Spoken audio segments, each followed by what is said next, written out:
Hey brother! My goodness, trailer season is upon us. It seems like every day we're getting something new for something great. We've had Endgame, Lion King, Aladdin, Frozen 2, and now Toy Story 4. And man, does it offer us a lot of new information in the way of new characters, new places, old characters, sport characters. Heck, even freaking Andy makes an appearance. Plus, we get a look at the potential villains for the movie. We have the doll, Gabby Gabby, her legion of henchmen ventriloquist dummies, which are insanely creepy, and of course, little Bo Peep. Yeah, you heard me.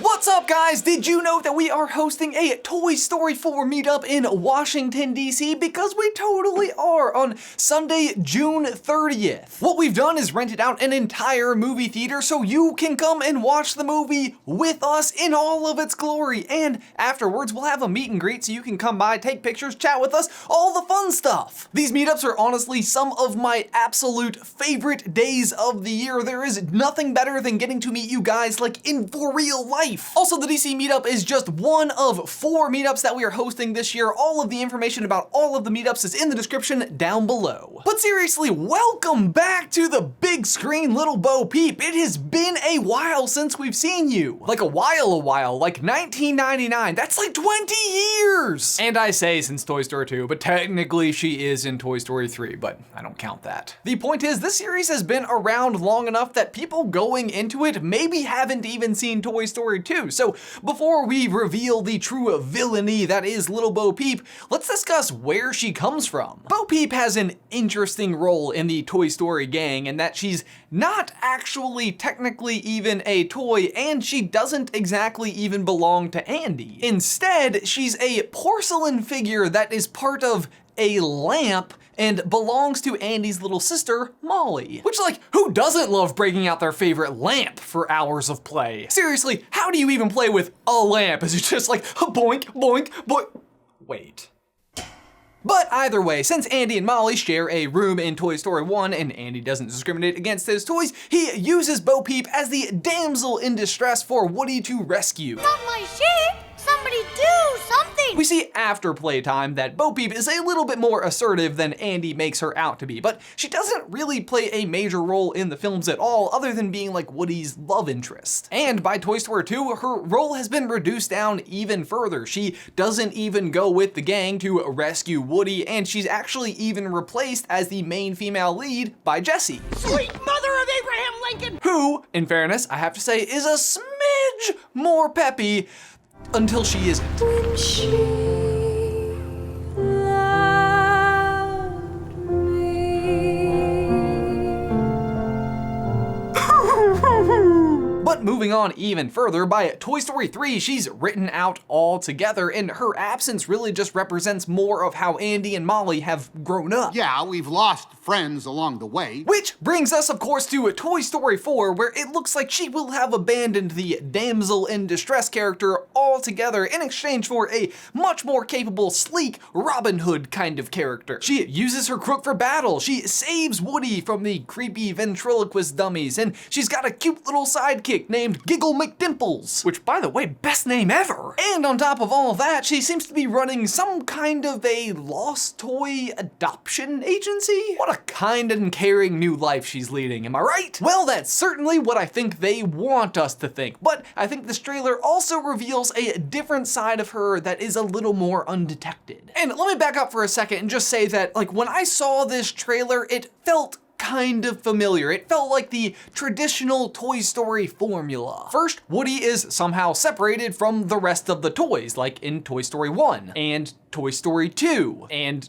Toy Story 3, and now, which means we're probably going to watch Woody's story out on adventure and the other toy's story basically spending the entirety of the movie trying to reunite with him. And inevitably, whilst out on adventure, Woody will be given some kind of other offer for him and the rest of the toys to abandon their kid. In Toy Story 2, Woody was almost convinced to go with the rest of the Roundup gang to a museum to live on forever. And in Toy Story 3, the rest of the gang is kind of enamored with this idea of living at a daycare where kids come back forever. And now, at the very least, it looks like Woody is going to consider sticking around with Bo at the antique store or carnival to help her with whatever she's doing. Who needs a kid's room when you can have all of this? By the way, what is up with this carnival? Is it like a permanent fixture of this town? Like, whenever one of ours comes to town, it's usually just nothing but cotton candy, sunbirds, motion sickness, and cotton candy for 2 weeks. And then they pack up the super sturdy, totally reliable roller coasters into the trucks they rolled in on, and they're gone forever. But getting back on track, Woody getting separated from the rest of the gang and then eventually reunited with the gang isn't the only familiar beat in this trailer. Let's take, for example, these creepy ventriloquist dummies. It seems like there are 4 of them, and they all respond to the leader named Benson. According to their character description, they serve as Gabby's henchmen, and since they have no humans to give them a voice, they are silent, which is supposed to add to their creepiness. In fact, the producer of the movie, Mark Nielsen, described them as by far some of the creepiest characters we've ever created. Which is saying something, because if you ask me, the Toy Story movies are not exactly lacking in the creepiness department. Like, do you remember Sid's room? Do you? Do you remember the first time those like nightmares emerged? We are gonna die.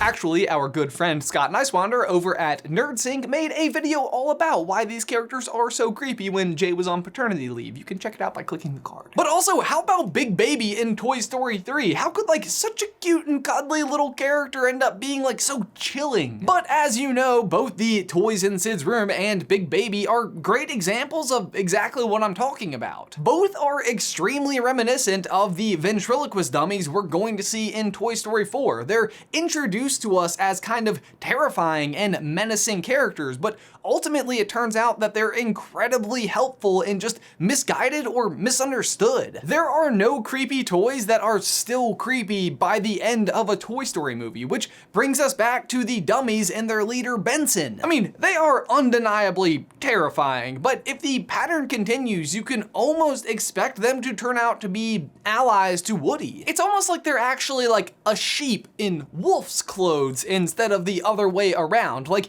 they look dangerous, but in reality, they're totally harmless. But while we are on the topic of sheep, that brings me back to Bo. Because the other thing that Toy Story loves to do is pull the old switcheroo on the villain. In Toy Story 2, you spend the majority of the movie thinking that Al is your villain, and while he's not a super great dude, It's like printing my own money.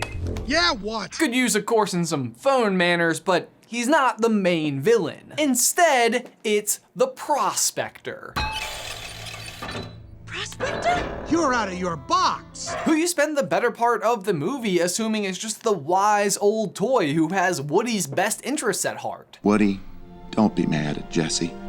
She's been through more than you know. And they pull a very similar stunt in Toy Story 3 with Lotso. He's introduced as this cuddly leader bear who smells like strawberries. But then of course we learn that he's a maniacal pink dictator with plans for world domination. Okay, well, to be fair, maybe not world domination, but daycare domination. You know, out of context, that really doesn't sound nearly as dangerous. Let's try it again. Daycare domination.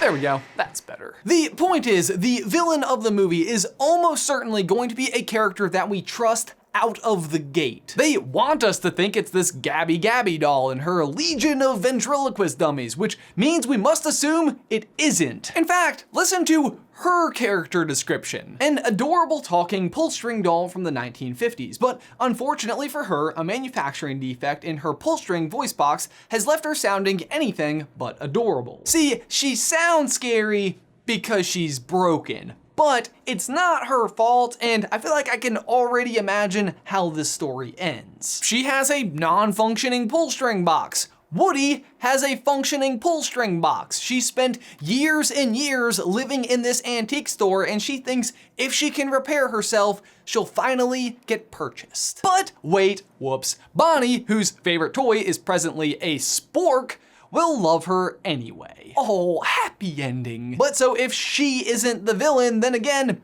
who is? And of course, duh, Bo. Bo is not a sheep in wolf's clothing. She is a wolf in sheep's clothing. Like, literally, she wears sheep's clothing for herding sheeps. But there is more to it than just the fact that she would make a good twist villain. Watch this particular section of the trailer and how it's cut together. Woody, somebody's whispering in your ear.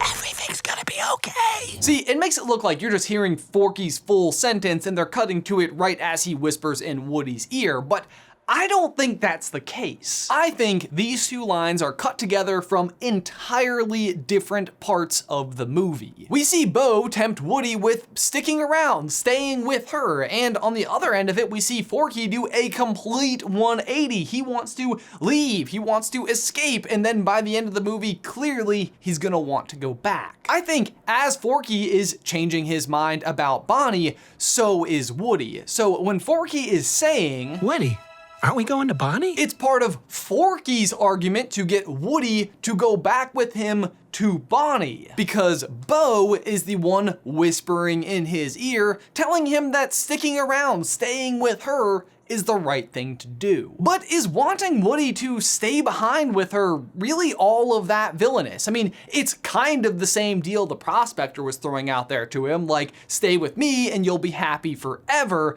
go back to Bonnie and eventually she'll grow up and forget about you just like Andy. The difference is, this time the offer to stay is backed with like romantic interest versus just going and living behind glass in a museum. And Bo does seem to be helping all of these other lost toys. Like, how could she be a bad guy? And I feel like I'm totally talking myself clean out of this idea. Like, how could she be the bad guy? Like, surely her and Woody end up together at the end, right? But if not her, then who?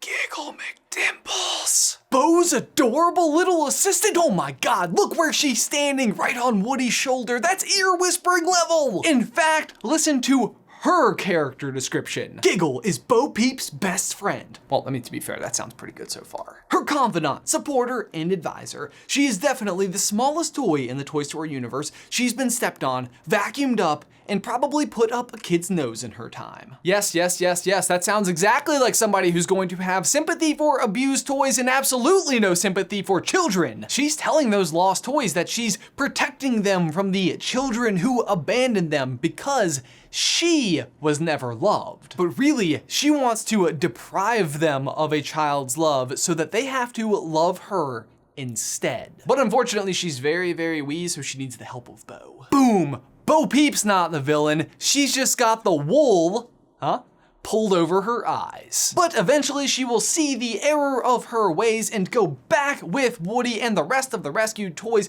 to Bonnie to be loved forever. Roll credits! And then after the credits, you can come and hang out with me and Jay if you bought tickets to our Washington, D.C. meetup. Again, that is on Sunday, June 30th. All of the information is in the description down below. Be sure to go and check it out. We want to meet you. But guys, for my question of the day, who do you think is going to be the villain in Toy Story 4? Be sure to leave all of your thoughts in the towel section down below. I'm very curious to hear what you have to say. And guys, as always, thanks for watching. Be sure to like this video and subscribe to the channel if you haven't already. If you'd like to see the full backstory to Sporky, you can click this video right here, or if you'd like to find out why Woody has a holster that he never uses, you can check out this video right here. But Jay, that's all I've got for you today, man. I will see you on Tuesday.